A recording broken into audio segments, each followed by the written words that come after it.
Jeeva today பார்வையாளர்களுக்கு வணக்கம். இன்றைய நேர்காணலில் திராவிட இயக்க ஆய்வாளர், தேர்தல் பகுப்பாய்வாளர், திராவிட வெற்றி கழகத்தினுடைய முதன்மை செயலாளர் வல்லம் பசீர் அவர்கள். தோழர் வணக்கம். வணக்கம். லெஜண்ட் சரவணா அண்ணாச்சி அவருடைய ஒரு வீடியோ ஒன்று வைரல் ஆகுது. என்னன்னா, ஒரு பெரிய ஆளுயர மாலை அவருக்கு போட்டு வருங்கால முதல்வர், வருங்கால காமராஜர் வாழ்க அப்படின்னு சொல்லி அவருடைய ஆதரவாளர்கள், அவருடைய ரசிகர்கள், ஏன்னா இப்போ அவர் சினிமாவில் வேறு இருக்காரு, வெறுமனே அவர் ஆதரவாளர்கள், அவர் கடைக்கு வரக்கூடிய வாடிக்கையாளர்கள், வேலை பார்க்குற தொழிலாளர்கள் நீங்கள் சொல்லிவிட முடியாது. இப்போ அவர் 2 படம் நடிச்சிருக்காரு. 2 படமும் கமர்ஷியலாக ஓரளவு ஹிட்டுங்கிற மாதிரி தான் சொல்கிறாங்க. ரொம்ப ஃபெயிலியர்னு சொல்ல முடியாது. பட் அந்த படத்துக்கும் ஒரு ஏதோ ஓப்பனிங் இருக்குங்கிற அளவுக்கு அவர் உருவாகிட்டார். 2 படம் பயங்கர பொருட்செலவில் எடுத்து. இப்போ அவருக்கு இந்த கூட்டம், இவர் அடுத்து சிஎம் ஆகக்கூடிய வாய்ப்பு இருக்குங்கிற இந்த முழக்கத்தை எப்படி பார்க்குறது? பொதுவாக பணக்காரர்கள், கோடீஸ்வரர்கள் கொஞ்சம் பிரபலமாயிட்டா அரசியலுக்கு வர துடிப்பாங்கிறது ஓகே, சினிமாக்காரர்கள் துடிப்பாங்க. ஆனா விஜய் அவர்கள் முதலமைச்சர் ஆனதுக்கு பிறகும் தனுஷ் அவர்கள் முதலமைச்சராக போறாரு, ஆசை இருக்குங்கிறாங்க. லாரன்ஸ், அடுத்து அண்ணாமலை தனி கட்சி தொடங்குறப்பையும் இதே மாதிரியான விஷயங்கள் சொன்னாங்க. பிரதீப் ரங்கநாதன் அவருக்கு அந்த ஆசை இருக்கு, இந்த ஜென்சி கிட்ஸ் ஃபுல்லா அவர் போட்டு போடுவாங்கங்கிறாங்க. ஹிப்ஹாப் தமிழா ஏதோ ஒரு கன்சர்ட் தொடங்கி அந்த ஃபீனிக்ஸ் மால் ஃபுல்லா இளைஞர்கள் அந்த அளவுக்கு கண்மூடித்தனமா கத்துனாங்கன்னாங்க.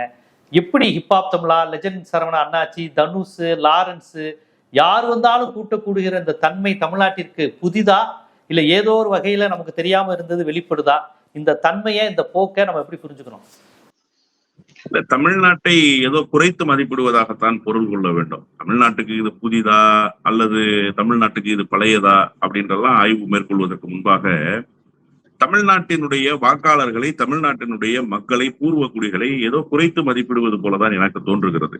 ஒரு விஜய்க்கு மக்கள் வாக்களித்து விட்டார்கள், ஏதோ ஒரு வகையில் அவர் அரியணை ஏறிவிட்டார் என்பதற்காக ஒட்டுமொத்த தமிழ்நாடும் திரையுலகின் பின்னால் திரண்டு விடும், ஏதோ ஒரு மாய பிம்பத்தின் பின்னால் சென்று விடும் என்று கருதுவது இருக்குல்ல, அது உண்மையிலேயே தமிழ்நாட்டு மக்களை குறைத்து மதிப்பிடுவதாகத்தான் அர்த்தம். ஏன் அப்படின்னு கேட்டா, நீங்க தமிழ்நாடு போல சித்தாந்தம் பேசுகிற மாநிலம் வேறு ஒன்று பார்க்க முடியாது. தமிழ்நாடு போல கொள்கை வழி நிற்கிற மாநிலத்தை நீங்கள் வேறொரு மாநிலத்தில் பார்க்கவே முடியாது. நீங்க வழி வழியாக இனம் சார்ந்து இயங்குகிற மக்களாக தமிழர்கள் தான் எப்போதுமே இருந்திருக்கிறார்கள். தமிழருங்கிற அடையாளத்தை எப்போதும் அவர்கள் துறப்பதே கிடையாது. நமக்கு இருக்கிற பெருமையெல்லாம் நாம் தமிழராக இருக்கிறோம் என்பதுதான். நம்முடைய தாய்மொழி தமிழ் என்பதுதான் நமக்கு இருக்கிற அடையாளமே. அதை உலகின் எந்த மூலைக்கு போனாலும் நாம அடையாளப்படுத்தி கொண்டே இருக்கோம். அப்ப இந்த மொழி உணர்வை களையாமல் பார்த்து கொண்ட பெரும் பொறுப்பு திராவிட இயக்கத்துக்கு இருக்கு. நீங்க உலகத்தில் எந்த மொழிக்காக போராடியவர்களை வேண்டுமானாலும் பாருங்க. மொழிக்காக போராடியவர்கள் தங்களை தாங்களே மாய்த்து கொண்டதே கிடையாது. இங்கே நஞ்சுண்டு மாண்டு போனவர்கள் உண்டு மொழிக்காக. இங்கே தன்னுடைய உடலுக்கு தீ வைத்துக் கொண்டவர்கள் உண்டு மொழிக்காக.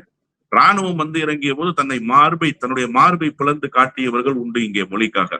அப்ப இதையெல்லாம் யார் செய்தார்கள்னு சொன்னா, மொழியை பாதுகாப்பதற்கு ஒரு கொள்கை வழி நின்றவர்கள், திராவிட இயக்கத்தின் பால் பற்று கொண்டவர்கள், திராவிட இயக்கத்தில் தங்களை ஒப்படைத்துக் கொண்டவர்கள் செய்தார்கள். அப்ப மொழியை பாதுகாப்பதற்கு, இனத்தை பாதுகாப்பதற்கு இல்ல, இதை நீங்க சொல்லும் போது திராவிட இயக்கத்தை தொடர்ந்து திபேத் புரட்சி நடக்கும்போது நிறைய பௌத்த தலாய் லாமாக்கள் தன்னைத்தானே அந்த தீக்குளித்தல் அப்படிங்கிறது, நீங்க சொன்ன திராவிட இயக்கத்துக்கு பெரிய பங்கு உண்டு. ஆனா அந்த திபேத் புரட்சி, அந்த பௌத்த தலாய் லாமாக்கள், புத்த பிக்குகள் தன்னைத்தானே மாய்த்து கொண்ட சம்பவமும் இதை தொடர்ந்து நடந்தது அப்படிங்கிறது முக்கியமா நீங்க கவனிக்க வேண்டியது என்னன்னா, புத்த பிக்குகள் தங்களை மாய்த்து கொண்டது எதற்காகங்கிற ஒரு கேள்வி இருக்கு.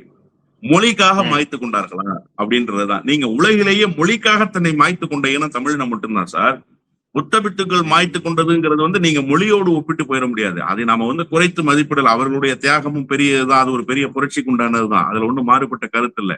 ஆனா அது மொழிக்கான மரணம் அல்ல, மொழிக்காக அவர்கள் செய்த தியாகம் அல்ல. நாம இங்க மொழிக்காக தியாகம் பண்ணிருக்கோம். அப்போ ஒரு மொழிக்காக தியாகம் செய்கிற அளவுக்கு, தன்னுடைய உயிரையே தத்தம் செய்கிற அளவுக்கு ஒரு கொள்கை வலிமையை கொண்டிருக்கிற ஒரு மாநிலம் எதுன்னு கேட்டா நம்முடைய தமிழ்நாடு தான். அதனாலதான் தமிழ்நாடு எப்போதுமே முற்போக்காகவே சிந்திக்கும். எல்லாரும் நீட்டை முறையா நடத்துமா, நம்ம நீட்டே வேணாம்போம். எல்லாரும் டீலிமிட்டேஷனை ஃபேரா நடத்துமா, நம்ம டீலிமிட்டேஷனே வேணானோம். அப்ப நம்மளுடைய மாநிலம் என்பது கொள்கை வழியாக நின்றிருக்கிற மாநிலம். இந்த கொள்கை வழி மாநிலத்தில் ஒரு விஜய் வெற்றி பெற்று விட்டார், ஒரு விஜய்க்கு ஒரு அடையாளம் கிடைத்து விட்டது என்பதற்காக எல்லோரும் விஜயாக மாறி வர முடியும், எல்லோரும் எம்ஜிஆராக மாறி வர முடியும் அப்படின்னு நினைக்கிறது இருக்குல்ல, அது ஒரு தவறான கண்ணோட்டம். அது தமிழ்நாட்டுக்குள்ள சாத்தியப்படாது. ஆனா இதுல என்ன அப்படின்னு கேட்டீங்கன்னா, ஜென்சி கிட்ஸ் அப்படின்னு இவங்க ஒரு வரையறை கொண்டு வர்றாங்கல்ல. நாம இதுவரைக்கும் இளைஞர்களை இளைஞர் அணியாக பார்த்தோம். இவங்க அந்த இளைஞர் அணிக்குள்ள ஒரு ஜென்சி கிட்ஸ பார்த்துட்டாங்க. இப்போ அந்த ஜென்சி கிட்ஸ்குள்ள ஏதோ ஒரு பெரிய ஃபயர் இருக்கு, ஒரு ஆட்சிக்கு எதிரான மனநிலை இருக்கு, இந்த சித்தாந்தங்களுக்கு எதிரான மனநிலை இருக்கு அப்படின்னு இவங்களை தயார்படுத்திக் கொள்வதற்கு ஒரு கருவியாக அதை பயன்படுத்துறாங்க. அது உண்மையிலேயே களத்துல அப்படி இல்லை, ரொம்ப சொற்பமாகத்தான் இருக்குன்றதுதான் யதார்த்தமான உண்மை. இப்ப என்ன கெட்டு போச்சு? ஏன் விஜய் வரும்போது தனுஷ் வரக்கூடாதான்னு ஒரு வாதம் இருக்குல்ல, அந்த வாதத்துல ஒரு நியாயம் இருப்பதாகத்தான் நான் கருதுறேன். என்ன நியாயம் இருக்கு அப்படின்னா, விஜய்க்கு வாய்ப்பு வரும்போது தனுஷுக்கு வாய்ப்பு வரக்கூடாதா? எனக்கும் ரசிகர்கள் பட்டாளம் இருக்கு, எனக்கும் அந்த சினிமாவினுடைய ஃபேம் இருக்கு, நான் போனாலும் லட்சக்கணக்கான பேர் கூடுறான், நான் ஒரு முயற்சி எடுத்து பாக்குறேனே அப்படின்னு தனுஷ் நினைக்கிற முயற்சி யாரு வேண்டுமானாலும் எடுக்கலாம், அது தவறே கிடையாது. ஏன் தனுஷ் மட்டும்தான் முயற்சி எடுக்கணுமா? அதெல்லாம் அப்படிலாம் ஒண்ணும் கிடையாது. சந்தானம் கூட வாய்ப்பு கிடைச்சிச்சுன்னா ஒரு முயற்சி எடுத்து பார்க்கலாம், என்ன தப்பு இருக்கு? முயற்சி எடுக்கிறது தானே, அதனால அது ஒன்றும் தவறு இல்லை. அந்த வழியில தான் லெஜண்ட் சரவணா ஸ்டோர்ஸினுடைய உரிமையாளர் அந்த முயற்சியை எடுக்கிறார். அவர் தன்னை காமராஜராக ஆனா இதுல என்ன பெரிய கொடுமைன்னா, காமராஜருக்கு இப்படி ஒரு சோதனை வந்திருக்க கூடாது. காமராஜருக்கு ஒரு பெரிய சோதனை வந்துட்டதாகத்தான் நான் கருதுறேன். வாழும் காமராஜரே அப்படின்னா, காமராஜர் எப்படிப்பட்ட அரசியலை பேசினார், காமராஜர் எப்படிப்பட்ட வாழ்க்கையை வாழ்ந்தார்? நீங்கள் ரோல்ஸ் ராய்ஸ் கார்ல 2 லட்சம் ரூபாய்க்கு சூட் போட்டுக்கிட்டு 1.5 லட்சம் ரூபாய்க்கு ஷூ போட்டுக்கிட்டு நான் தான் வாழும் காமராஜர்னு உங்களை அடையாளப்படுத்திக்கிட்டீங்கன்னா, தமிழ்நாட்டு மக்கள் ஒன்றும் அவ்வளவு பைத்தியக்காரர்கள் எல்லாம் கிடையாது. வாழும் காமராஜர்னு நீங்க சொன்னீங்கன்னா உங்களை உண்மையிலேயே காமராஜர் இடத்துல கொண்டு நிறுத்துவதற்கு. ஆனாலும் இந்த ஆசை இருக்குல்ல, இது விஜயின் மூலமாக இன்னும் கொஞ்சம் மிளிர தொடங்கி இருக்கு அப்படின்னு தான் நான் பாக்குறேன். இது பலருக்கும் பல காலத்துல இருந்திருக்குங்க. சரத்குமாருக்கு இல்லாத ஆசையா, நெப்போலியனுக்கு இல்லாத ஆசையா, திரைத்துறையில் வந்த பலருக்கும் இருக்கு. என்ன நெப்போலியன் தனி கட்சி தொடங்கல, சரத்குமார்லாம் தனி கட்சி தொடங்கினாரு, டி ராஜேந்தர் தனி கட்சி தொடங்கினாரு, பாக்யராஜ் தனி கட்சி தொடங்கினாரு. இப்படி அந்த சினிமா காலகட்டத்தில் இருக்கிற எல்லோருக்கும், கார்த்திக் தொடங்கல, எத்தனை கட்சி தொடங்கினார்? நாடாளு மக்கள் கட்சின்னு ஒண்ணு தொடங்கினாரு. அப்புறம் ஃபார்வர்டு பிளாக்ல தமிழ்நாட்டுக்கு ஒரு பிரிவு கொண்டு வந்தாரு. என்னென்னவோ முயற்சியெல்லாம் செஞ்சு பார்த்தாரு, எதுவுமே ஒர்க் அவுட் ஆகல, எல்லாமே ஃபெயிலியர் ஆச்சு. கடைசியில காங்கிரஸ்ல போய் சேர்ந்தார். இப்ப கடைசியா சசிகலா அம்மையாருக்காக போய் பிரச்சாரம் பண்ணிட்டு போனாருன்னு வச்சுக்கோங்களேன். அப்படி எல்லா காலகட்டத்திலும் நடிகர்கள் சார் கட்சி வச்சிருக்காருல்ல இல்லையா கார்த்திக்? இல்ல, அவருடைய கட்சி என்பது ஒன்று இல்ல. அவர் காங்கிரஸ்ல போய் கடைசியா ஐக்கியமானாரு, காங்கிரஸ் கட்சியில உறுப்பினர் வாங்கிட்டாரு. அதுக்கப்புறம் அவருடைய செயல்பாடுல திடீர்னு இப்ப சசிகலாவும் ராமதாசும் சேர்ந்து ஒரு கூட்டணியில போட்டியிடும் போது திருமங்கலத்துல ஒரு தேர்தல் பிரச்சார பயணத்தை மேற்கொண்டுட்டு போனாரு. அவர் என்ன நிலைப்பாட்டுல இருக்காரு, என்ன கட்சி வச்சிருக்காருன்னு அவருக்கு மட்டும்தான் தெரியும், யாருக்குமே தெரியாதுன்னு வச்சுக்கோங்களேன். இப்ப என்ன சிக்கல்னு கேட்டீங்கன்னா, இவர்களெல்லாம் நெடுங்காலமா ஃபெயிலியர் ஆன பிறகு ஒரு சக்சஸ விஜய் கொடுக்குறாரு. திரைத்துறையிலிருந்து அரசியல் ரீதியாக ஒரு வெற்றியை அடைகிறாருன்னு இப்ப எல்லாருக்கும் மீண்டும் அந்த ஆசை துளிர் விட தொடங்கிருச்சு. இன்னும் எத்தனை பேருக்கு அந்த ஆசை இருக்கு மனசுக்குள்ளன்றது தெரியாது. இவங்க எல்லாம் வெளிப்பட்டுட்டாங்க, இன்னும் பல பேர் வெளிப்படாம இருக்காங்க, அவ்வளவுதான் அதுல செய்தியை தவிர இவர்கள் எல்லாம் என்ன மாதிரியான அடுத்த கட்ட பயணத்தை மேற்கொள்ள போறாங்க. இப்ப இது ஒரு தவறான அணுகுமுறை சார். முதல்ல என்ன அப்படின்னு கேட்டீங்கன்னா, நான் மக்களையே சந்திக்க மாட்டேன், மக்களுக்காக எந்த விதமான பணியும் ஆற்ற மாட்டேன், மக்களுக்காக எந்த வகையிலும் குரல் கொடுக்க மாட்டேன், ஆனா எனக்கு அதிகாரம் வேணும், எனக்கு இருக்கிற ஃபேமை வச்சு நான் அதிகாரத்துக்கு வந்துருவேன் அப்படின்னு சொன்னா, அதுக்கு தமிழ்நாடு ஒருபோதும் இடமளிக்காதுன்னு தான் நான் பாக்குறேன். ஒரு தவறு நடந்துருச்சு, காலங்காலமாக அந்த தவறை தமிழ்நாடு செய்கிற அளவுக்கு தமிழ்நாடு மோசமான மாநிலம் இல்லை. இவர்கள் தமிழ்நாட்டை குறைத்து மதிப்பிடுகிறார்கள். பணம் இருக்கு, புகழ் இருக்கு, நம்ம ஒரு மாதிரி 2-3 படம் நடிச்சிட்டோம், இப்ப இளம் பெண்கள் இளைஞர்கள்லாம் நமக்கு வந்தா கைத்தட்டுறாங்கன்னு அந்த அந்த உணர்வு வந்துருதா பாக்குறீங்க நீங்க? இல்ல, 100 விழுக்காடு அதுதானே காரணம். அது இல்லைன்னா வேற என்ன உங்களுக்கு நோக்கமாக இருக்க முடியும்? உங்கள்ட்ட பணம் இருக்கு, அதனால எதை வேண்டுமானாலும் செய்ய முடியும். ஒரு ஆயிரக்கணக்கான கூட்டத்தை விலை கொடுத்து கூட்ட முடியும், மாநாடு மாதிரியான பொதுக்கூட்டங்கள் மாதிரியான நிகழ்வுகளை நடத்த முடியும் அப்படிங்கிற ஒரு அந்த எண்ணப்பாடு. 2வது, சினிமால புகழ் பெற்றுட்டோம், நம்ம முகம் ஊடக வெளிச்சத்துக்கு வந்துருச்சு, நம்ம முகம் புகழ் வெளிச்சத்துக்கு வந்துருச்சு அப்படிங்கிறதுனால ஒரு முயற்சி எடுக்கிறது தானே. நான் என்ன கேட்கிறேன்னா, இந்த மண்ணில் ஒரு வாழ்வாதார போராட்டம் நடக்கிறது என்று சொன்னால் சரவணா ஸ்டோர்ஸினுடைய உரிமையாளருடைய பங்கு என்ன? அவர் எதற்காக வீதிக்கு வந்திருக்கிறார்? அவர் சினிமா ரிலீஸ்க்கு போயிருக்காரு, நட்சத்திர கலை விழாக்களுக்கு போயிருக்கிறாரே தவிர, இப்ப நீட்டுக்கு எதிராக சாகும் வரை உண்ணாவிரதம் இருக்கிறேன்னு சொல்லி நம்ம பிள்ளைகளை பல இடங்கள்ல எங்காவது ஒரு இடத்துக்கு போயிருக்காரு? எங்காவது ஒரு இடத்துக்கு போய் அந்த நீட்டு விவகாரத்தில் தமிழ்நாட்டினுடைய நிலை என்ன அப்படிங்கிறத அவர் பேசி இருக்கிறாரா? இல்ல மீடியால ஏதாவது ஒரு அட்ரஸ் பண்ணிருக்காரா? இப்ப காவிரியில தண்ணி வரல, கர்நாடகாக்காரன் தண்ணி திறந்து விட மாட்டேன்றான். சரவணா ஸ்டோர்ஸ் என்ன கர்நாடகாவிலயா இருக்கு, பெங்களூர்லயா இருக்கு? இல்ல நீங்க சென்னையில தானே வியாபாரம் பண்றீங்க. நீங்க இங்க இருக்கக்கூடிய பகுதியில தானே வியாபாரம் பண்றீங்க. அப்ப இந்த மண்ணினுடைய உரிமைக்காக ஏதாவது ஒரு வகையில நீங்க பேசியிருக்கீங்களா? ஏதாவது ஒரு வகையில நீங்க குரல் கொடுத்திருக்கீங்களா? அப்ப எதுவுமே நான் செய்ய மாட்டேன். இந்த மண்ணுக்காக நான் பேச மாட்டேன். இந்த மக்களுக்கான கஷ்ட நஷ்டங்கள்ல நான் உடன் நிற்க மாட்டேன். ஆனா இந்த மக்கள் எனக்கு ஓட்டு போடணும். எனக்கு ஒரு வெளிச்சம் இருக்கு. அந்த வெளிச்சத்தை பயன்படுத்தி நான் அதிகாரத்துக்கு வருவேன் அப்படின்னு நினைக்கிறது இருக்குல்ல, இது ஒரு அயோக்கியத்தனம். இது உண்மையிலேயே ஒரு அரசியல் அயோக்கியத்தனம். இதற்கு தமிழ்நாடு இடமளிக்காதுன்னு தான் நான் ரொம்ப அழுத்தமாக நம்புறேன். ஆனா இவங்களுக்கு அந்த விஜயினுடைய ஃபேம் ரொம்ப ஒரு மிகப்பெரிய தாக்கத்தை உருவாக்கிடுச்சு அப்படின்னு தான் நான் நினைக்கிறேன். இதற்கிடையில நீங்க எம்ஜிஆருக்கு பிறகு வேற யாருக்குமே அந்த ஆசை பெருசா வரல சார். அந்த நம்பிக்கையும் பெருசா வரல. அதனாலதான் நான் பெரிய பட்டியல் சொன்ன பாக்யராஜ்ல இருந்து டி ராஜேந்தர்ல இருந்து இவ்வளவு பேரினுடைய பட்டியலுக்கான காரணம் என்ன அப்படின்னு கேட்டீங்கன்னா, இவ்வளவு பேரும் முயற்சி எடுத்து ஃபெயிலியர் ஆனவங்க.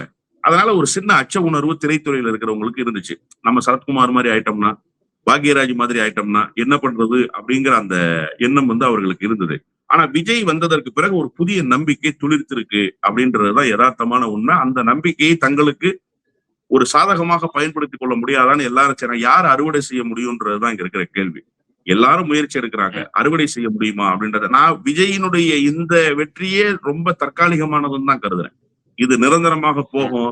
காலம் முழுக்க தாவேகா திமுக அரசியலா தான் தமிழ்நாடு அரசியல் சூழலும்லாம் நான் நம்புறேன். இது ரொம்ப தற்காலிகமானது. இவ்வளவு சீக்கிரம் எக்ஸ்போஸ் ஆயிட்டாங்க. இன்னும் கொஞ்ச காலத்துல எக்ஸ்போஸ் ஆயிடுவாங்க. இதன் பிறகு அரசியலில் அவர்கள் ஒரு பெரிய தாக்கத்தை எல்லாம் ஏற்படுத்த மாட்டார்கள்ங்கிறது தான் என்னுடைய அனுமானம். சரத்குமார்னு சொன்னோன்னா நினைவு வருது. சரத்குமார் ஏதோ என்னை பார்க்க வரவங்கன்னா நாட்டாமை குடும்பம்னு பச்சை குத்திக்கோங்க அப்படின்லாம் இடையில சொன்னதா வந்தது. அவருக்கு என்ன வயது 75 வயசுக்கு மேல ஆயிடுச்சு. அவர் அவ்வப்போது நான் 100 வயசு வரை வாழ போறேன், எங்க மாமியார் சொல்லியிருக்காங்க நான் சிஎம் ஆவேன், இந்த மாதிரிலாம் அடிக்கடி பேசுறாரு. அவர் என்ன ஆச்சு அவருக்கு? சரத்குமார் பிஜேபி தானே இருக்கிறாரு, இல்ல எதுவும் தனி கட்சியா? எதுவுமே புரிய மாட்டேங்குதே. முதல்ல அவரு திமுக டு அதிமுக, அதிமுக டு தனி கட்சி, தனி கட்சி தொடங்கி தென்காசியில எம்எல்ஏ ஆயிட்டாரு. அடுத்த துறை சீட்டு வாங்கி தோத்து போனாரு. அப்ப அரசியல்ல ஒரு அடையாளத்தை பெற வேண்டும்னு சொல்லிதான் அவர் ஒரு கட்சியை தொடங்கினாரு, சமத்துவ மக்கள் கட்சின்னு சொல்லி. அதுல இருந்து எர்ணாவூர் நாராயணன் பிரிஞ்சு போய் சமத்துவ மக்கள் கழகம்னு தொடங்கிட்டாரு. எர்ணாவூர் நாராயணனும் இவரும் தான் வெற்றி பெற்றாங்க, 2 எம்எல்ஏ அந்த கட்சிக்கு. அதுல ஒரு எம்எல்ஏ தனியா போனாரு, அந்த கட்சியினுடைய பொதுச் செயலாளர். அவரு காலங்காலமா சரத்குமாரோடு கூட இருந்தவர்னு வச்சுக்கோங்களேன். கஷ்ட நஷ்டங்கள்ல சரத்குமாரோடு பயணித்தவர். அப்ப அவர் தனியா போய் கட்சி தொடங்கினதுக்கு பிறகு பெருசா கட்சி நடத்த முடியாத ஒரு சூழலுக்கு தள்ளப்பட்டாரு சரத்குமார். பாஜகவுல போய் சேர்ந்துட்டாரு. இப்ப என்ன சிக்கல்னு கேட்டீங்கன்னா, பாஜகவுல சேர்ந்ததுக்கு பிறகு என்னுடைய ஆதரவாளர்களாவே இருக்காங்கன்னு அப்படின்னு பேசுறேன். அதுவே அவருக்கு ஒரு பெரிய சிக்கலை உண்டாக்கும். நீங்க பாஜகவுல சேர்ந்த பிறகு உங்க ஆதரவாளர்கள் பாஜக ஆதரவாளர்களாகத்தான் இருக்கணும். உங்க ஆதரவாளர்களா எப்படி இருக்க முடியும்? இப்ப என்ன பண்றாரு, பிறந்த நாளுக்கு ஒரு பெரிய கூட்டத்தை கூப்பிட்டு அங்க என்ன பண்றாருன்னா, சீமான், தனியரசு, நயினார் நாகேந்திரன் இவங்க எல்லாரையும் அங்க அழைக்கிறாரு. அங்க அழைச்சு அந்த மேடையில ஒரு அரசியலை புகுத்துறாரு. புகுத்திட்டு நான் அரசியல் எப்படி இருந்தேன் அப்படி இருந்தேன்னு அவருடைய பழம்பெருமைகள் எல்லாம் பேசுறாரு. இப்ப இதுல என்ன சிக்கல் அப்படின்னா, நீங்க அண்ணன் தனியரச, சீமான பாரதிய ஜனதா கட்சியினுடைய கூட்டணிக்கு அழைச்சிட்டு போய் பாரதிய ஜனதா கட்சி இப்ப தனிமையோட நிக்குது. அதிமுக கூட்டணியில கூட பெருசா அவர்களுக்கு ரோல் இல்லாத மாதிரி தான் எடப்பாடி பழனிசாமி நடந்துக்கிறாரு, பாஜகவும் நடந்துக்குது. இப்ப இந்த அணி திரட்டலை இவர் செய்யறாரா அப்படின்னு கேட்டா அதற்கு நிறைய வாய்ப்பு இருப்பதாகத்தான் நான் கருதுறேன். இப்ப இந்த ஸ்டேஜ்ல அவர் ஒரு 4000-3000 பேர் திரண்டுட்டாங்க அன்னைக்கு. அந்த 3000 பேருடைய அந்த திரட்சின்றது அவருக்கு ஒரு புதிய சிந்தனையை கொடுத்துருச்சு. பாரதிய ஜனதா கட்சி தன்னை சரியா வச்சுக்கல, அதனால நம்ம ஏன் திரும்பவும் ஒரு தனி அமைப்பாக வரக்கூடாது அப்படிங்கிற எண்ணம் அவருக்கு வந்துட்டதாகத்தான் நான் பாக்குறேன். அதனாலதான் என்ன பார்க்க வர்றவங்க நாட்டாம குடும்பம்னு பச்சை குத்திக்கிட்டீங்கன்னா நான் உங்களை ரொம்ப ஈஸியா பாத்துருவேன். உங்களை சந்திக்கிறதுக்கு எனக்கு ஒரு பெரிய வாய்ப்பாக. நான் என்ன கேட்கிறேன், தன்னை சந்திக்க வருபவர்கள் தமிழ்நாட்டில என்ன லட்சக்கணக்கான பேரா சரத்குமாரை போய் சந்திக்க போறாங்க? அதெல்லாம் ஒண்ணும் கிடையாது. ரொம்ப சொற்பமான பேர் போய் சந்திக்க போறாங்க. சந்திக்க போறவர்களுடைய முகத்தை கூட நினைவு வச்சுக்க முடியாத நிலையில சரத்குமாருடைய ரசிகர்கள் தமிழ்நாட்டுல பட்டியல் போட்டீங்கன்னா மொத்தமே ஒரு 500ல இருந்து 1000 பேர் தான் சார் இருப்பாங்க. அவர் என்ன பெரிய உச்ச நட்சத்திரமா? அதெல்லாம் அந்த சுப்ரீம் ஸ்டாராக இருந்த காலகட்டம்லாம் முடிஞ்சிருச்சு. அவர் அவுடேட்டட் ஹீரோவாயிட்டார். இப்போ இன்னும் சொல்ல போனா ஹீரோ கூட இல்ல, அவருக்கு கௌரவ கதாபாத்திரங்கள் தான் இப்ப கிடைக்குது. அந்த நிலைக்கு வந்துட்டாங்க. அந்த நிலைக்கு அவர் வந்துட்டாரு. ஆமா, இப்ப போய் என்னுடைய ரசிகர்களை நான் அடையாளம் காண்பதற்கு நீங்க நாட்டாம குடும்பம்னு பச்சை குத்தினா இதெல்லாம் சும்மா விளையாட்டு புள்ளத்தனமான பேச்சு. ஆனால் புதிய அமைப்பு தொடங்குவதற்குண்டான, புதிய கட்டமைப்பை உருவாக்குவதற்குண்டான ஆசை அவருக்குள் துளிர்த்து விட்டதாகத்தான் நான் பாக்குறேன். ஏற்கனவே தனி கட்சியை தான் போய் நைட்டோட நைட்டா போய் பாஜகவோட ஜாயின் பண்ணாரு. இப்ப திருப்பியே தனி கட்சி தொடங்குறேங்கிற ஐடியாக்குள்ள வராரா என்ன ஏதுன்னு தெரியல.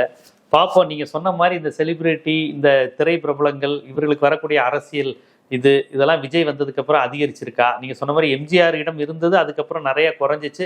விஜய் வந்ததுக்கு அப்புறம் எல்லாருக்குமே கூட்டம் சேர்த்து பலருக்கும் கூட்டத்தை பார்த்து ஒரு ஆசை வந்துகிட்டு இருக்கு. இந்த ஜென்ரேஷன் ஜென்சி நமக்கெல்லாம் ஓட்டு போட்டுருவாங்கன்னு ஹிப்ஹாப் தமிழாவரையும் நம்புறாங்களா, பிரதீப் ரங்கநாதனை நம்புறாங்களா, தனுஷை நம்புறாங்களா, நம்ம லெஜெண்ட் அண்ணாச்சியை நம்புறாங்களா அப்படிங்கிறதெல்லாம் பொறுத்திருந்து தான் பார்க்கணும். ஆனா நீங்க சொன்ன மாதிரி இது ஒரு அலை, இது ஒரு வேவ், இது அவ்வளவு சீக்கிரத்துல அடிச்சு நிலைத்து நிக்காது. அடுத்த எலெக்ஷனுக்குள்ள வேற பேட்டர்னுக்குள்ள வந்துடும் அப்படிங்கிற ஒரு பார்வையை நீங்க முன்னாடி வச்சிருக்கீங்க. பார்ப்போம் இது எப்படி போகுது, எப்படியெல்லாம் மாற்றங்கள் வருதுங்கிறத நம்ம பொறுத்து தான் பார்க்கணும். நன்றி.